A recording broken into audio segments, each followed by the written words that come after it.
Good evening, Fernwood. It is your occasionally sinning acquaintance Neil, and it's time for us to keep it clean with another episode of Mary Hartman, Mary Hartman.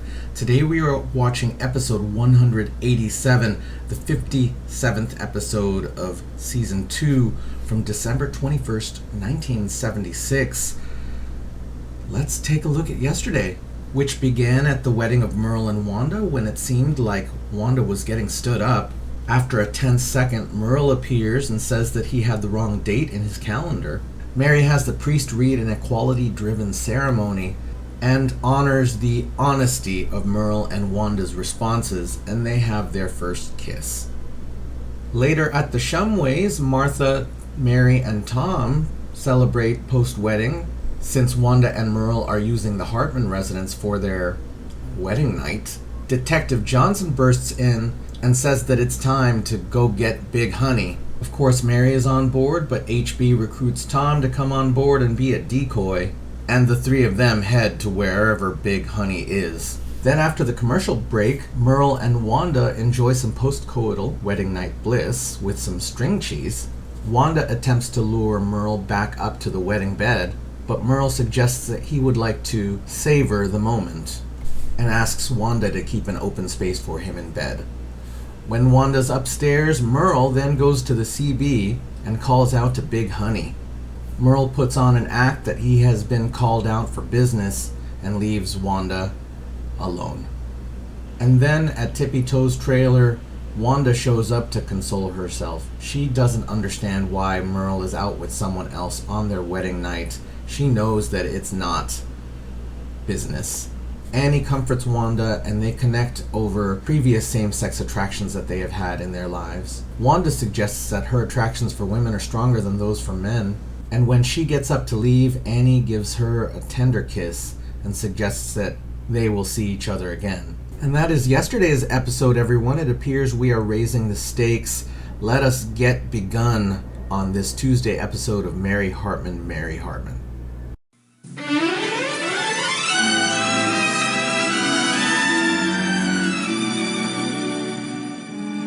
Mary Hartman! Mary Hartman!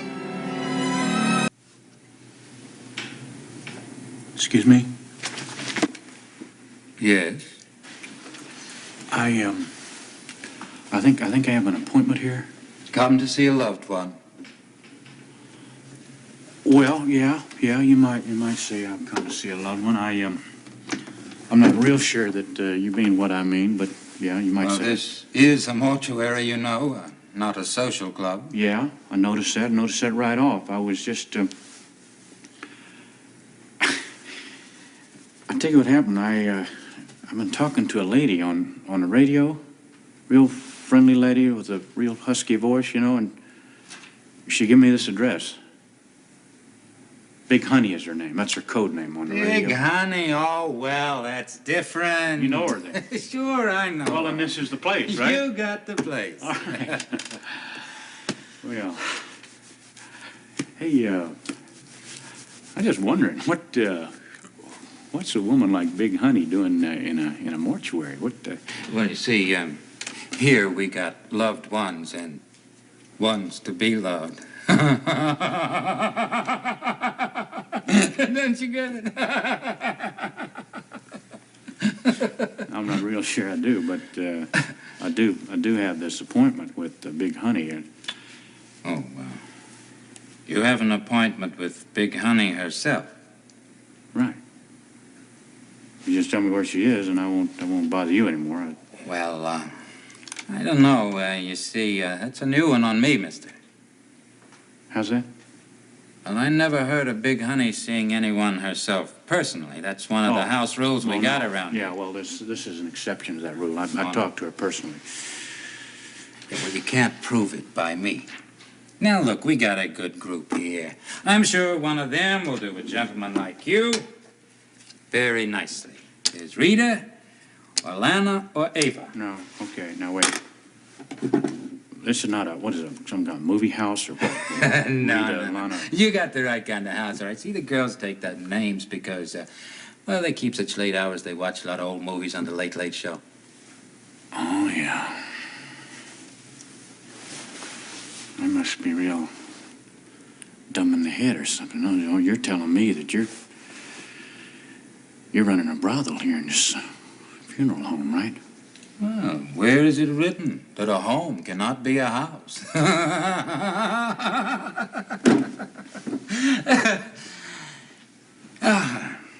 Well, look, pal, which one is it gonna be? Any of them names get to you? Big Honey gets to me. I thought we'd been all through that. Look, Big Honey don't see no Johns. Big Honey runs this show. Now, look, in the first place, my name ain't John. In the second place, if she runs this place, and that's the way it is. But you get on that phone or whatever you do, and you tell Big Honey right now that numero uno has arrived. Do you understand? Don't get your dander Never up. mind about my dander. Let's just get this thing on the road. You understand that? Okay. Okay.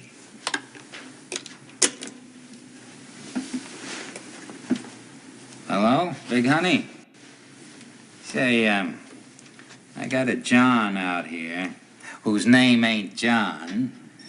Says, he's got something fixed up with you personal. What'd you say your name was again, pal? Let me have that thing. Listen, Big Honey. Now, this here's numero uno. Oh, man, you know that voice of yours, it does it to my back, right down my spine every time I hear it, you know, that just kills me. No, anyway, what I was thinking is, I'm sorry you missed the wedding today and everything, but I was just thinking if I could see you now. No. Ava and Rita and Lana, that ain't gonna cut it. I came over here to see you personal. Look, I tell you, I'd really appreciate it, and I think you would too once you got to know me, if you just kind of make an exception this time and break the rule just once. All right. I'll be right in. Would Big Honey lie to you? Attaboy. Lay an eye on you later. Adios. That's your numero uno? You got it. Come in.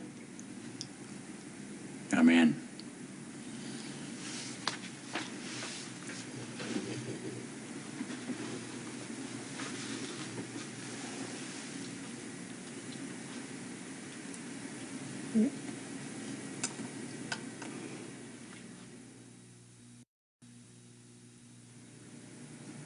Mrs. Delorean,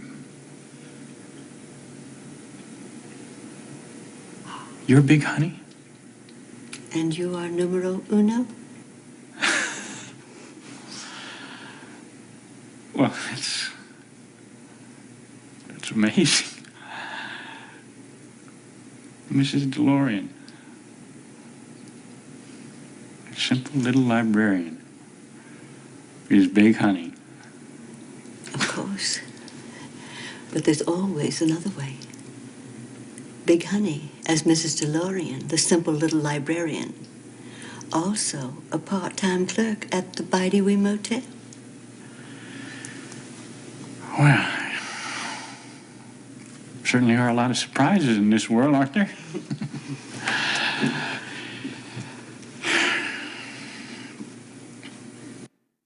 What'd you think of the wedding? Oh, I adored it. Of course, I always adore weddings. I'm just a romantic at heart. This is, probably gonna sound corny as heck, but how'd you happen to get in this business? You mean being a madam? Yeah. Well, you see, working as a librarian doesn't pay much, as you must know. Right. Clerking in a motel doesn't pay much either. Right. But between the two of them, you can tell a lot about people. Mm-hmm. I learned a lot about the women of Fernwood from the books they check out. And also from the visits they made to the Baidewi Motel. Yeah, yeah. Then came the onset of the Citizens Band radio. Well, putting all three together and being a person, despite her demure looks, craved excitement, a business was born. How'd you happen to decide on the mortuary? You see, they broke up a wing of call girls in the New York City morgue several years ago. Oh, remember? yeah. Yes, I do. I read about it in the newspapers. I checked in here. And I saw all these lovely, quiet slumber rooms. Most of them empty half the time. So I simply decided to do the New York City morgue one better. And you did. You know something? You're the most creative, inventive, stimulating woman I've ever seen. Oh, well, isn't that lovely? Especially coming from someone who obviously knows so much about the females. Well, I bet it was the women of Fernwood who elected you mayor. A lot of men voted for me, too. Well, we're certainly honored to have you in our establishment, Mr. Mayor. Now, I'd really like to introduce you to one of my young ladies. Let's see, I think you'd adore little Cindy. She has the face of an angel and the figure of... Wait a minute now, you forget I didn't come over here to see Cindy. I come over to see Big Honey. Well, as you know, Big Honey is just a very staid, fleshy 54-year woman. Wouldn't you rather have... No. See, what I see in front of me is Mrs. Delorean. Beneath that, staid, rather fleshy 50-year-old woman, as you say, is a Big Honey. That makes me wonder how many Big Honeys there are amongst all them middle-aged women out there.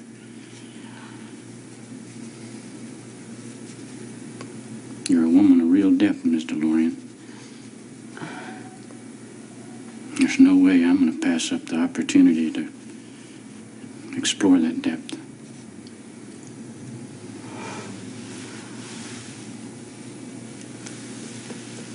You mean? I mean,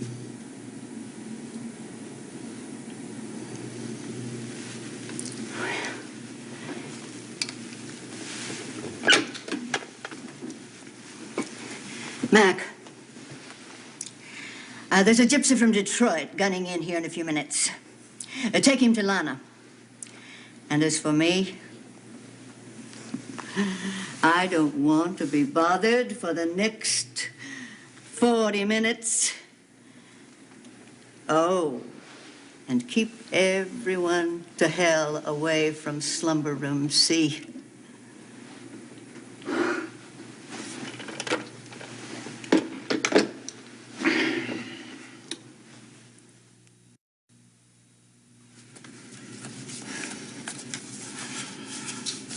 I tell you, I'm glad I'm a man that's open to new experiences, because that was certainly an experience I'll never forget. I must say, it's a lovely way to spend an evening. By the way, Your Honor, this was on the house. Oh, no, Miss D. I can't have that. We gotta remember my position here. I can't be accused of giving no graft or nothing like that, you know. Why not consider it a free sample? Well, I'll tell you, you're really something. On a scale of 1 to 10, I'd have to give you about an easy 12. Easy. Thank you.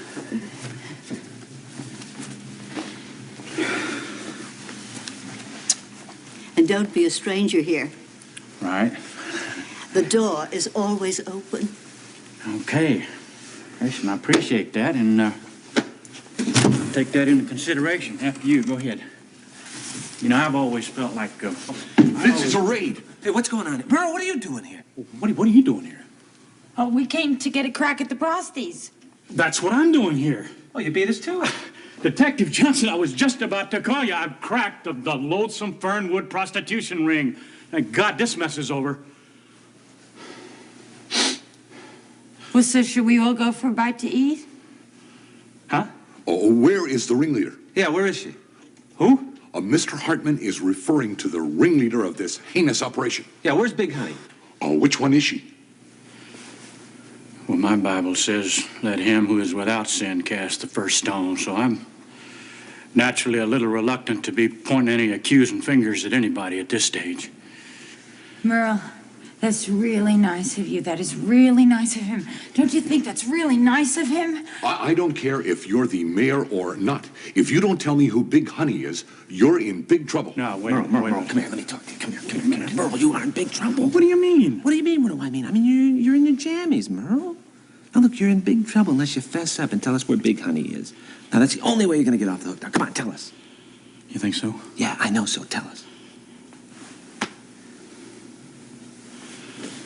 Yeah, I think Tom is absolutely right on the nose here. I think my civic duty comes first over my selfish interest. Mrs. Delorean here is Big Honey. Where? Right there. Oh, right there. Hello, Mary.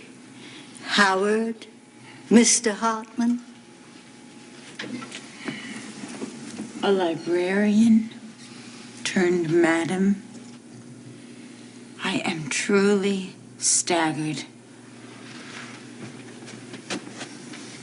What's going on? Grandpa? Did they find George's body? Grandpa, what are you doing here? Oh, I knew it. I just knew it. Now you're in trouble too, right? I was a kid. Don't you remember? I can't believe it. Mrs. Delorean, Big Honey. Now, that's hard for me to swallow. Mrs. Delorean, let me just ask you a question. Would it help for you if we called you now Big Honey? Clemens, Courier, what's the scoop? Okay, Johnson, Booker. Is that a newspaper man there? Yeah, Fernwood Courier, what's going on? I'm really finding this very strange to take here. How would just plain Biggie be? Would that do it for you? Mary, a woman can't get by just reading Black Beauty during the children's hour at the library.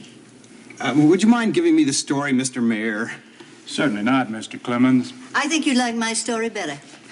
Sir, if I might say something now, I would say that I would have to tend to agree with Mrs. Biggie Delorean here. You don't spend years being a librarian for nothing. I'll admit being Big Honey. Now, Mrs. Delorean, as the mayor of your town, it's my duty to tell you that without a lawyer, you don't have to say anything to anybody. Thank you, Mr. Mayor. I do confess. However, there was only one customer that I took care of personally. I tell you what that stems from, actually. It's a constitutional right. It goes way back. Excuse me, Mrs. Delorean. Was it Grandpa? Thank you, Mary. I appreciate the thought. See, our forefathers... My only customer was Merle Jeter. Merle? Whew, what a story. That is a story. It's a funny story. It's what it is. certainly has me in stitches anyway. On the other hand, I can see how some of you people might think that I'm suspicious and a good suspect, because Lord knows, all the people of Fernwood know that I have a little weakness with the women. But actually, when you get down to it, I've been successful with almost every woman I've really wanted here, but then I'd have to ask you a question. See, knowing that, why would I then turn around and then go after a rather staid, middle-aged, fleshy woman there? You know what I mean? Mrs. Delorean, I wish I could believe you were a liar. Leonora, you better come along with me. I still can't believe it. I can't believe it. She's a pretty tricky woman, isn't she? All right, I just have one thing to say. I voted for Merle Jeter, and if I had it to do over again, I'd vote for him the second time. Because Merle Jeter has all the qualities necessary to make one hell of a politician. Come on, Howard, let's go. Well, let's through here, please. How about giving me a statement, Mr. Mayor? Well, yes, sure. See, the whole thing started here tonight. I was spending it's my wedding night actually. I was spending it at some very close friends of ours. It's Tom and Mary Hartman. What then transpired was a call on a CB radio. It was a very curious thing. That's right. Actually. I was there when he took the call. He was at our house. I was.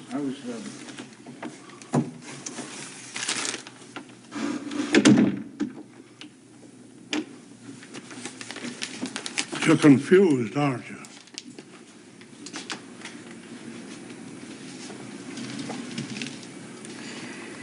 Merle did something bad, didn't he? We all do bad things sometimes, Mary. Me, you, Kathy, Martha, George, especially George. But why did he do this?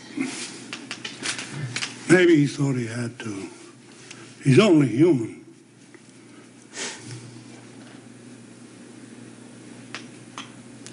You mean, so what you're saying, Grandpa? I don't know what I'm saying, Mary. I don't bother listening anyway.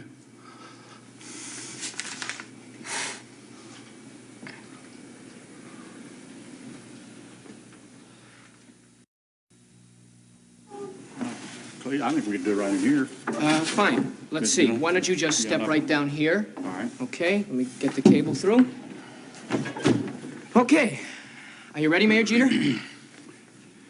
Clete, I'm always ready to talk to the people of Fernwood.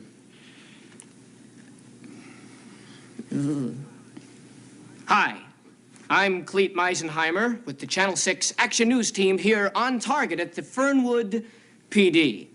That's police department. I'm standing here with Mayor Merle Jeter, who tonight single-handedly broke up the dreaded Fernwood prostitution ring. And I might add my personal congratulations to you, sir. Well, that's mighty nice of you, Clete, but you say single-handedly. That's not exactly accurate. I think we should make mention of the marvelous job that done by our men in blue there.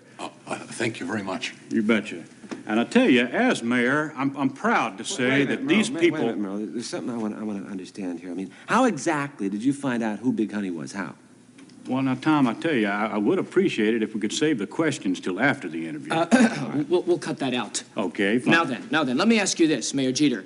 How did you find Big Honey? Well, that's a good question, Clete. Thank you. Actually, what was happening there is I was posing on the place there as a, what do you call it? A trick. As a trick? Yeah. A stroke of genius, I might add. Well, thank you. Wait a Clete. minute. You mean you on your wedding night? Well, I was posing. You understand, Thomas? It was a pose. What I was doing, in fact, is gathering information, all the information and evidence. But wait a minute. What I don't understand is how you happen to be there tonight. Well, now, that's a good question. See, as a matter of fact, it brings to mind to me something, an idea that I've had that I think has reached fruition here. Mm-hmm. I think in order to prevent incidents like this in the future, I'm going to appoint Tom Hartman here to head up the mayor's committee on the community standards. Me? Really? Tom Hartman? Tom Hartman. Tom Hartman. Clete Meisenheimer from the Fernwood PD. Hey, where's Mary? Hey, where's Mary? Do you know, huh? She's down watching Mrs. Delorean get booked. And I have been watching HB do the best police job I have ever seen. Did you two just hear that? I've just been appointed Commissioner of Community Standards. Oh, Can you that's believe it? wonderful, Tom. Whatever it is. Congratulations, Mr. Hartman. Mystery revealed. And I had put some clues together because, well, just to go back a few episodes, it was made very clear. Well, first of all, we remember when Merle talked to Big Honey the first time, that he was turned on. And in that last couple of episodes where we ran into some narrative confusion on my part, Big Honey made clear that she was going to Merle's wedding. And, you know, there was a guest at Merle's wedding that was brought by Grandpa. And then as soon as I saw that Merle was headed to the mortuary, well, who is associated with the mortuary that has a feminine cast? Well, only one person. And Merle digs right into it. Merle goes in.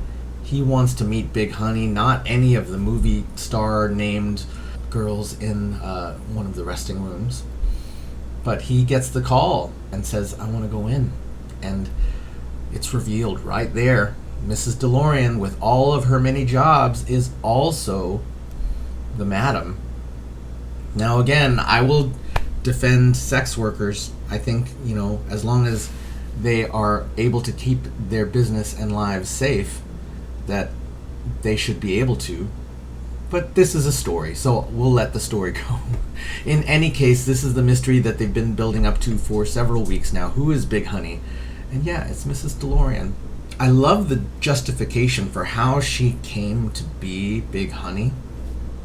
And I also love the strategically placed Christmas tree in her office. She doesn't earn enough money being a librarian, nor at the Bidewee Motel, nor working at the mortuary just doing her thing. Well, she's got that fourth job there, which might help round things up. I wasn't sure what Merle's response would be, but immediately he is turned on by Mrs. Delorean. I think they called her Eleanor.